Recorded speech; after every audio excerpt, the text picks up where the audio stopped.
1, 2. You want to come over here? Let me push you. No, but I am gonna stand over here. Welcome back to Cooking with the Kriks. Serge Krikorian.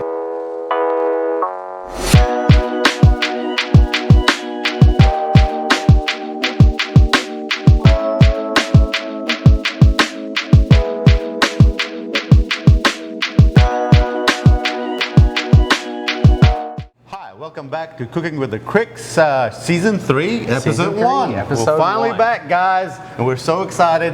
Just so y'all know, this is our new location, new studio, shall we say. It's been time of coming. It has been. And right here, I'm Serge Krikorian. This is my middle son, Brian Krikorian. Yes. And Brian has helped us for many, many years in our catering. He was a director at Chick-fil-A, and I'm pleased to announce that I'll be opening up a pizza restaurant following in my parents' footsteps in a couple weeks. So y'all check us out at differentdoughpizzaco.com. We are so proud of Brian, you know, and I'm going to tell you this short little story. Bless his heart, he's got a flat little head, and the reason why he was because Mary had him, my wife Mary had him on a Monday. He was underneath the pizza counter on Friday, and he was such a good baby. I don't know what happened, but he was such a good baby that we kind of forgot him down there, and so his head got flat. It wasn't just one day, just to be clear. It was most days I was under that pizza counter by myself, granted, customers helping out, my parents checking in occasionally. We're here today. I've been under that pizza counter since I was 4 days old, and now I'm back at it coming soon. Well, we're proud of you. We're so excited to see you and go try the pizza as soon as possible. Thank you. We're going to start with Pollo Asado today. Perfect. What are we doing? We're going to start with the paste. Okay. And the biggest thing about the Pollo Asado, it's got a marinade. So we're going to go with a really good marinade, a little bit of orange. Go ahead and squeeze that in there for me. So we use one whole orange. If you put it the other way, it'll go a lot better. Good call, good call. Clearly. I cook pizza, not marinate chicken. He does work really well with our catering. That's great. Yeah, go ahead and get the other one. There's the first half. There we go. Put this one in there. The second half. And folks, what I'd like to do, Brian, generally I don't do this because you know, we do such big batches, but you know, in this one I'm going to put a little bit of the zest in there, guys. It'll give it a much better flavor. So we'll go ahead and get some of the zest in there. Just make sure you don't go too deep. Don't get the piff in there because it'll make it better real quickly. The piff is the white stuff by the way. Inside, Thank you. Just to be clear. Thank you. All right. What's the next thing we have? A little bit of oil. Okay. All right. White wine vinegar for acidity and also good marinating. And here we got the it's called achiote paste. Achiote paste is like made from annatto seeds, which is you know, a tropical American, you know, Central American. It's used in a lot of the American, South American cuisine. Yeah, man, it's got a nutty flavor. It's not hot. It's got peppery flavor, but I mean, it's really great bright flavor, almost fruity. Yeah. So we put that in there, and after that we're going to add a little bit of paprika. I don't know if I paprika. Completely out of order. Out of order. That's okay. Oregano, there we go. We got the cumin right here. We got some black pepper. Coriander. That's perfect right there. Now I got 2 pounds of chicken that I've already sliced. We're gonna go ahead and put that in there. And go ahead and good. Yeah, keep on coming with very all the paste. Thick marinade that we're using here. It's not a very oil-based marinade, so you're really going to have to mix it in. Mix it in really well and let it sit. How long do you recommend it marinating for? Okay, minimum of 4 hours, but really and truly, preferably overnight. Okay. You really want it to add that marinade to get in there because once it does, man, it just makes it so delicious. So we're going to wait about 4 hours for this, and when we come back, we're going to go ahead and cook it and then make the tacos different ways. Yes, let's go. All right, we're back. The chicken's been marinating for at least 4 hours. Yes. I actually brought it out and go ahead and started like a couple of times just to make sure it actually absorbed a lot of the flavors. Yeah. Simple. I'm using a non-stick pan, but you know what? You can use a bottom heavy pan as well. Yeah. Either way is good. And we're going to go ahead. It's been warming up. We're adding there we go. A little bit of oil. Always cook with a little bit of oil. Yeah, then we're going to go ahead and spread that out. And this is a simple process, folks. You know, all you got to do is put it in here. Just try not to overcrowd the pan, because it really, as thin as this is, it's going to cook really, really fast. Yeah. We're talking a matter of minutes, and it's done. You don't even have to worry about it. But always also have a trusty thermometer just in case you want to check it. Yeah. But otherwise, we're good. So tell me a little bit more about while we're waiting on this. Yeah. Where are we in the process, son? So we have the building. We're finishing the designs of the logo, getting a website up and running, and really getting the place looking the exact way we want it. A lot of the recipes have been figured out, so it's now just basically playing game. So we go in there, me and my wife, Raechel, go in there to cook just about every single night, just to make sure we're prepared for that first day where all the business comes. You know what? We had it on our culture club a couple of days ago, and it was delicious. Well, thank you. We really enjoyed it. And for this recipe, you really want to make sure your pan's nice and hot. When you hear that sizzle right now, you want to make sure you can get that sizzle out of the chicken for when you're ready to cook it. That's actually going to help seal in that flavor. Absolutely. Rather than almost boiling the chicken.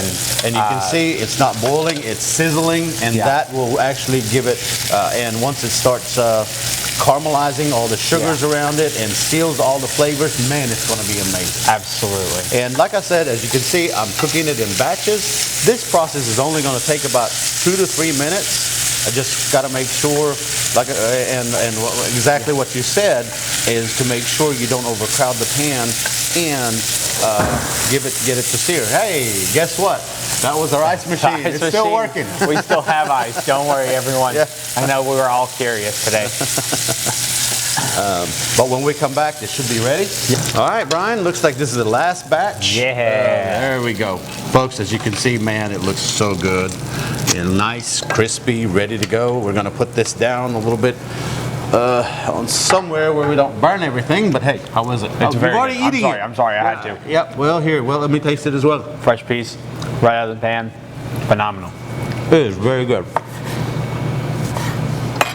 Now we're going to have to take a minute, folks. I'm sorry. Now we have to eat. I apologize. Yeah, So we're going to have to take a minute and eat first, and then and go from there. the first thing we're doing is we're making some Pollo Asado tacos. So one of the key dishes that any party has is a good Mexican taco.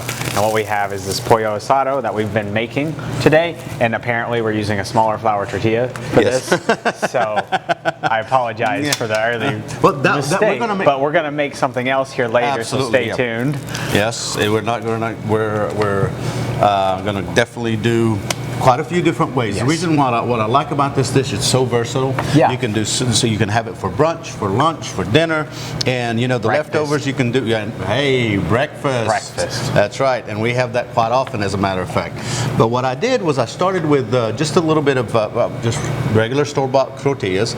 You can make it at home if you guys want to, but you know what? There's a lot of great, especially locally made that I get. What was the name of it from Little Rock? But there's a lot of different places. That's very helpful. Thank you. I know. I forgot the name.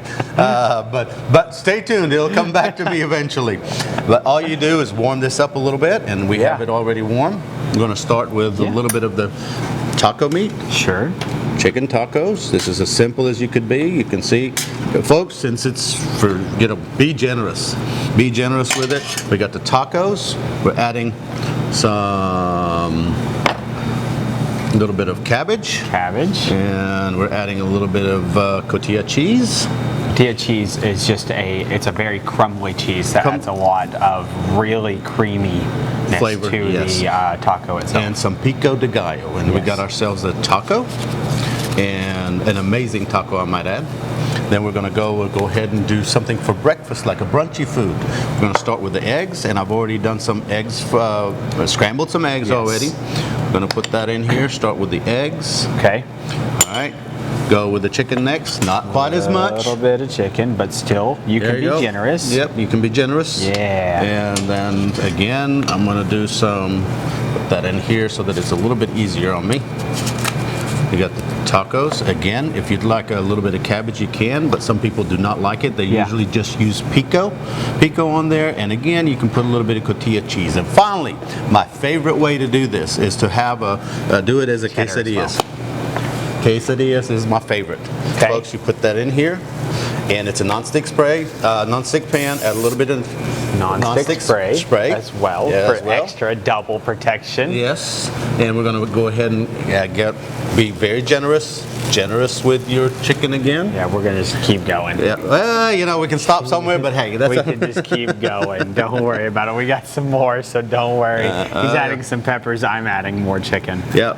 And and I did a tricolor. I got onions and red bell peppers and green bell peppers, and finally, man, you keep going, aren't you? All right, here we go. This is going to be an interesting one, Brian, to say the least. All right, here we go. We're going to add the cheese. Is that enough cheese for you? That's enough cheese. That's enough. But you can. I'm saying it's enough, but you can really never have too much cheese. You can also, instead of just going with a mostly cheddar blend, we have some mozzarella that you can always add as well if you're really trying to spice things up a little bit. Well, we're going to try all this food when we come back. All right, we're back, folks, and the quesadillas are ready, Brian. Yes, man, I don't know how we're going to be able to eat this. Meaty quesadillas. And the meaty, I just wanted to move this taco out of the way. This is the prize, right? This is the real prize right here. Folks, this is it. And we're going to cut it. We're going to let him taste the first one, first bite. There you go, Brian. Thank you. Do you want any lime on it or no lime? Oh, yeah, just a little bit of lime, please. There, a little bit of lime on there for you. Thank you. Go for it and tell me how it is. Little crunchy. That's the key. Flavors? I probably should have taken a smaller bite. Well, that's something you've never said before, so I'm shocked you've ever said that. It has a really good spice. It's not overpowering. That Anito pepper, achiote pepper. I've tried to pronounce it 100 times and can't get it right. Achiote pepper really does a lot to this. It does. I really think that makes a difference between the taco and anything else we do differently. You know, with any other pollo asado. I'm glad you're enjoying it. Folks, I'm going to go ahead and try my favorite, which is breakfast tacos. Anytime it is, and of course I'm going to do a better job than him and take a smaller bite. Yeah, that really is good. It's good stuff, folks. I recommend you trying this recipe. Make sure you marinate it long enough, at least 4 hours, and preferably overnight. Yeah. It makes a huge difference, and just enjoy a great taco. And like you saw this, you know, leftovers the next day, you can make something different. You can make it for breakfast.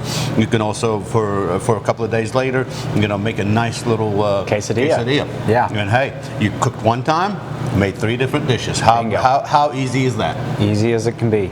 Awesome. Thank you for joining us, and thank you, Brian, for being here. Yes, absolutely. And your culinary skills were amazing today. Yes, absolutely. And thank you so much for watching this. The full recipe is available online at vibrantoccasionscatering.com. And y'all have a good night.